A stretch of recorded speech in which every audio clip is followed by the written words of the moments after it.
my perspective of the events of that night, I was upstairs in my bedroom, and my bedroom is right above the garage, and I had heard something outside, and so I looked out the bathroom window, and I saw a vehicle in our driveway.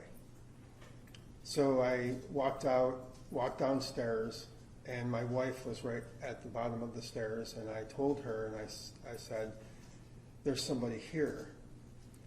And her response to me was, "It's probably an Amazon delivery driver," because we were still, even though this was January 1st, we were still expecting some Amazon deliveries from Christmas. So I said, I thought that makes sense. So I walked around through the kitchen to the mudroom, which is where our garage door is, and I was getting ready to put on my shoes to go out the garage door to potentially get a package. And before I even got my shoes on, I heard a loud commotion, a loud noise in the front of the house, inside in the living room area. And I heard some screams from the two girls, and it wasn't uncommon for two little girls to scream. They scream all the time, having fun. But I distinctly remember hearing my wife scream, and it was a scream that I will never forget, and it was a scream of terror. And I immediately walked around the corner and saw three individuals in my home. And one of them quickly saw me and came to me, pointed the gun, and told me to sit down. Okay. And Did you recognize the three individuals? Did you know them, I should say? So my immediate reaction to that, because of knowing some threats that were made previously related to our foster daughter, I saw two males and one female, and I immediately, before I even saw her face, knew that it was Miss Vincent. And when you say Miss Vincent, do you mean Siobhan Vincent? Yes. Okay. And is she the biological mother of the foster child that you were fostering? Yes. Okay. And so I immediately knew that it was her because of the threats that were made related to taking her daughter and coming. I didn't know the other two individuals, and so she pointed the gun at me, had me sit down, brought my wife over and sat down next to me, and the one thing I remember about that night is the length of time that they were in the house. And so the other two individuals were, so we were in the I was seated in the corner of the kitchen with my wife in the mudroom area, and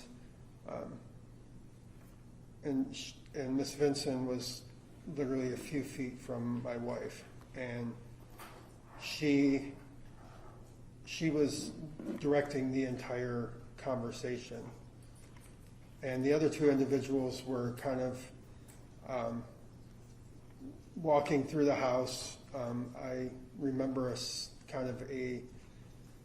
a lot of energy, and it felt like to me a nervous energy from them, and she was basically ordering them to do a lot of different things. Like my father-in-law, he was in the den. That's normally after dinner he would go to the den, fall asleep, watch TV or whatever, and he was in the den, and they got him, pulled him out of the den. When you say they, do you mean the two individuals that were with her? Yes. And were those male, female? They were both male. And could you describe an article of clothing they were wearing or what they looked like? The one article of clothing I remember is like a Michigan sweatshirt with kind of a hoodie on. Okay. And I remember the hoodie being pulled tight. So one of the men had a Michigan hoodie on. Yeah. What about the other man? I don't necessarily recall. I didn't see him as directly as I saw the other one. Okay. White male, black male? All three individuals were African American. And so, did the two men have any weapons? I do recall seeing all three with the weapon. Okay. And Miss Vincent was ordering the males to get your father-in-law out of the... Yeah. And so... did they bring him out of the den or... Yeah. Okay. He ended up being laid in the kitchen, where he was killed, and so the entire night was, because of the previous threats, I thought this was just all about getting True, and Siobhan getting True and taking her. My wife and I both tried to, obviously in that situation it was very difficult, but I remember both of us trying to be as calm as possible and answer Miss Vincent's questions, and trying to even de-escalate the situation. So nothing like what happened would have happened. There was there was a lot of her exerting control and kind of proving that she basically she used the word gangster a lot, and that she was a gangster, and that she had people like the two individuals that would do what she told them to do. So there was a lot of that going on. I had my dog, who was a puppy, was very scared, and I had him, he was right next to me, and a very nervous dog, and she was getting very nervous about him being next to me, because I was trying to console him, because I was afraid that one of them would shoot my dog in front of the girls. So I was trying to pet him and console him, and then she was getting nervous, so she told one of the other individuals to do something with the dog and take him. So they took the puppy into the living room, and I'm not sure exactly where they put him, but there was a lot of that. And then, do you know where the girls were at, where True and Livy were at this time? So when I first heard the screams and walked around, the three individuals that kind of rushed in the door, it pushed everybody into the living room. And we have an open concept living room, kitchen, dining room, so it's all one big open area. And so they were all in the living room at first. Siobhan took my wife, had her sit next to me on the other end of the kitchen. But the two girls, as far as I knew, were still in the living room until, maybe 10 or 15 minutes into the events, Miss Vincent had my daughter, told my daughter to come to the other side of the kitchen, and to stand on the other side of her, so she was able to see my wife and I. Probably she was standing closer than you are standing to me right now. I'm probably maybe 8 feet away. Okay. So Olivia, your daughter, was standing next to Miss Vincent. She still had the gun in her hand? Yes. Okay. What is she saying? What is... Miss Vincent? Yes. So, like I said, there was a lot of her basically telling the two men what to do. And I don't remember exactly all the, like, what the commands were, but I remember there were a few times that they were doing things that she didn't like and would kind of yell at them and correct them. And I got the sense that it was basically to exert the fact that she was in control and that they were going to do what she told them to do. Okay. When she ordered the two men to get your father-in-law from the study or from the room he was in, did they do that? Yes. Okay. When she ordered the men to get the dog that was scared next to you, did one of them or both of them do that? Yes. Okay. And one of the other things that that happened before the shots, she was trying to get things ready and brought her daughter True over to basically get her coat and her boots, which would have been which were in the mudroom. So she literally had to kind of go past us. And True was very, she was very emotional and very scared. And so it took a few minutes because she wanted to hug us before she left. But she went and got her coat and her boots, and then Miss Vincent told one of the two of them to take her and get her ready to leave. And was she crying? If you recall. Yeah, she was. She was very emotional and very scared. And those individuals that rushed in with the weapons, Vincent and the two males, did you give them any permission to enter your home? No. And did you give them any permission to take True, your foster daughter? No. And did you give them any permission to take your daughter, Olivia? No. What do you remember happening next? So another part of the evening, like I mentioned, it was very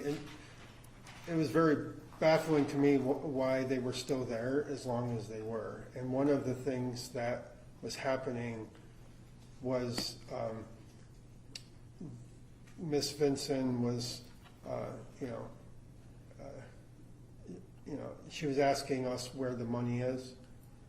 And I don't know if she thought we had a safe in our house or anything. We don't and didn't. I offered, I had a few $100s in my wallet. I said, take my wallet. We got some electronics for Christmas. I told her to take that. They weren't interested in that. They wanted a lot of money. So she took my wallet, credit cards, and I told her I could Venmo her money, but usually there's a limit, and so she said that there was a $5,000 limit on Zelle, and took my wallet, took the credit card, and sat there with my phone, and went through my credit cards and was able to Zelle. I don't know if herself or someone else was able to Zelle $5,000 out of our account. Okay. She was like, "Where's the rest of the money?" I said, "It's in the bank. I can't go to the bank."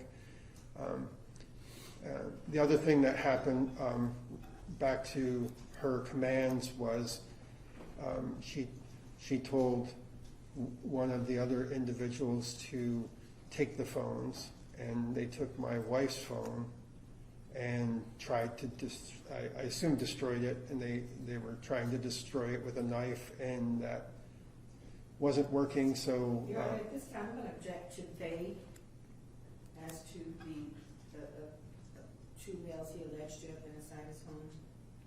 I join in the objection. When you're saying they, do you know who's doing these specific? I would just say one of the two males. I don't know which one. Well, Ellen, I guess I'm not sure what your objection to that is. Is that it's just not clarified as to who's who? Well, I'm gonna withdraw the objection if he's not sure who did what. Right, sir, just so that I'm understanding what you're saying, you can narrow it down to the two gentlemen that were there. Correct. But you're not sure which one of them were doing the specific act. Correct. All right. The objection is noted, but overruled. I'll allow the answer. Thank you. So she ordered the two men to take your wife's cell phone, and one of them, or both of them, if you know, did you see which one took it? No. Okay. And how do you? I just know one of them took the phone and tried to destroy it with a knife, and something wasn't working to her satisfaction, and she told them to try to find something different to destroy it, and I believe it was destroyed. Okay. And what about your cell phone? Did you have a cell phone? I had a cell phone, and Miss Vincent took my cell phone along with my credit cards and was actually doing the transaction on my cell phone. And I haven't seen the cell phone since. Okay. And did you give permission to any of those individuals to take jewelry from your home? No. Okay. Were you aware if the male individuals went to any other rooms in your home? I was under the impression that they were going through the entire house, but I can't say that I saw. Is that based on like what you heard or Yeah, what was being said? based on what I heard, based upon her conversations with them, as far as, yeah, so I believe they were, she was instructing them to, make sure that there's nothing hidden or whatever. Nothing Move hidden. to strike speculation, Your Honor. Overruled.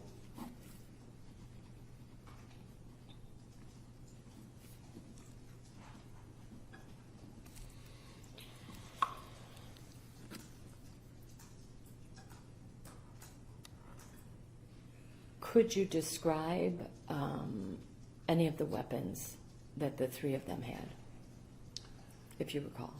So I remember Miss Vincent had some sort of a pistol. I recall one of the gentlemen having a longer gun, and I don't remember the third weapon. Like, I think both of them were long, but I don't really remember the third. Okay, that's okay. But you do remember that there were three weapons. You just don't recall this one. Okay, that's all right. Yes.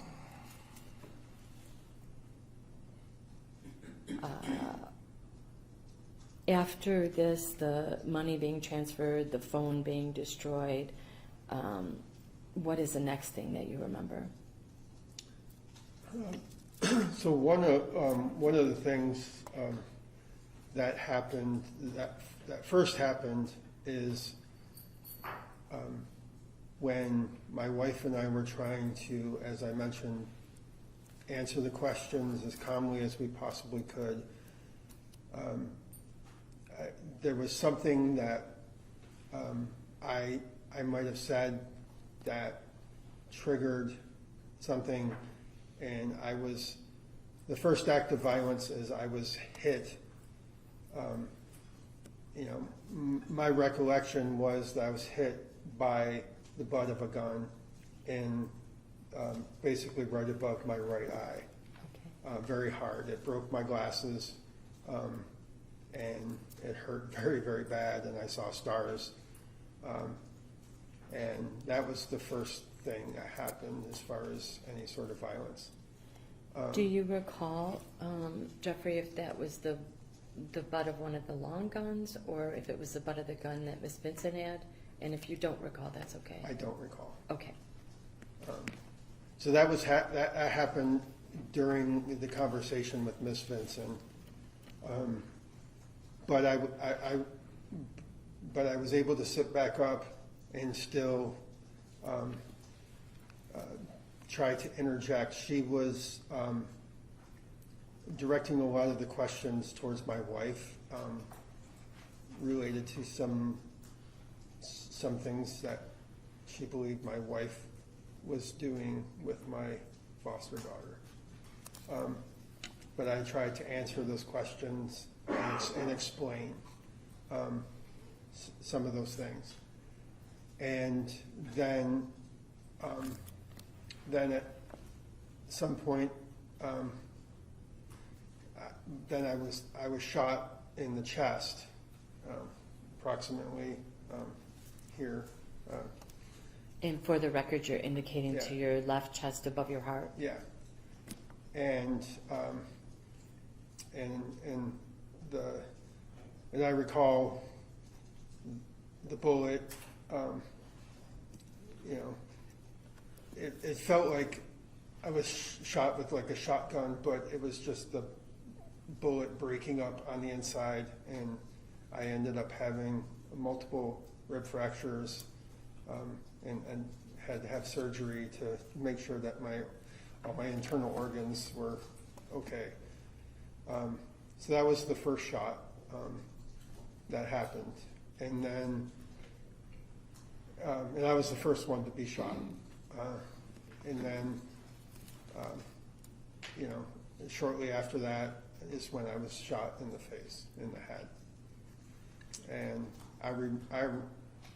I recall being aware of the fact that I was shot in the face.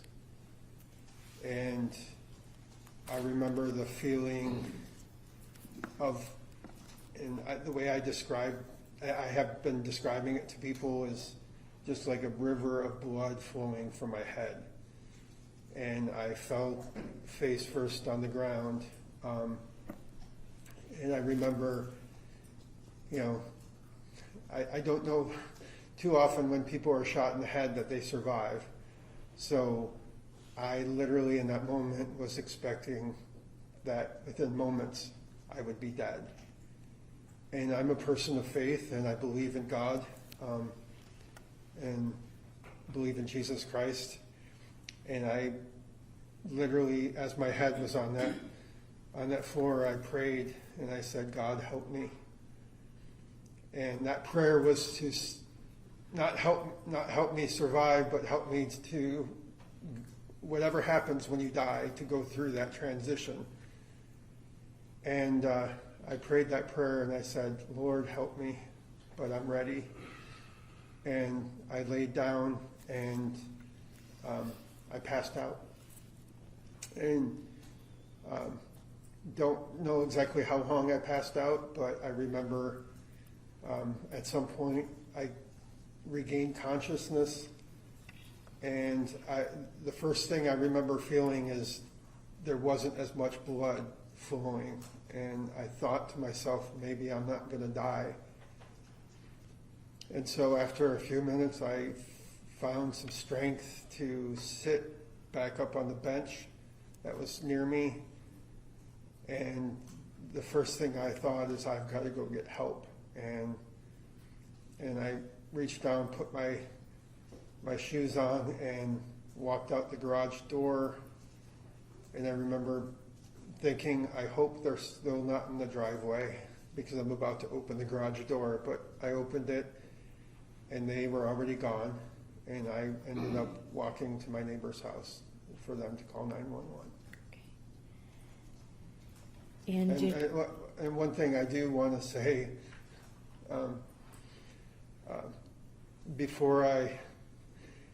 as I sat there and put my shoes on, before I stood up, I looked over at my wife, who was sitting right next to me, and that's going to be probably the hardest thing for me to ever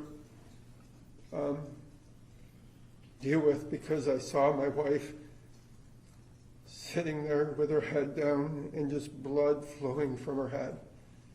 And I knew, I didn't have to say a word, I knew she was dead.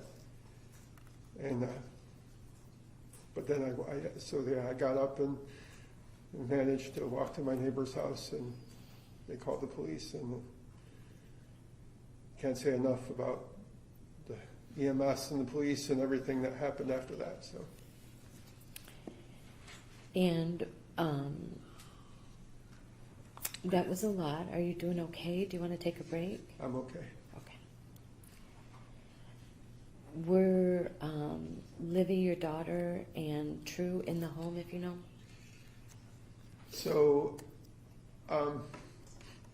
honestly, you know, I'm not a doctor or anything, but you know, you know, having the injuries that I was having, you know, my first instinct was that I had to go get help. Yes. So Absolutely. I don't know. I didn't walk over my wife's body to look and see what was, if they were there. I knew I had to get help. Okay. And do you recall being at your neighbors and the police arriving and talking to you? Yes. And do you recall trying to give them as much information as you could? Yeah. When my neighbors were amazing. You know, let me sit there in their foyer and bleed. But when the officer from Northfield Township arrived, he was amazing. You know, he asked me a few just general questions like who I was and things like that, and I specifically remember him putting his arm on my shoulder and comforting me, and he said, "It's okay. You don't have to answer any more questions. The ambulance is on its way." And I told him, I said, "No, I said I will answer any questions you need me to answer." And so he asked me, "Do you know who did this?" And I said, "Yes." And I told him Siobhan Vincent, and I remember even spelling her name for him as he was writing it down. And that's, you know, I don't know all the information I gave them that night. Yeah, I've been told that I gave them quite a bit, but I do remember giving her name and spelling it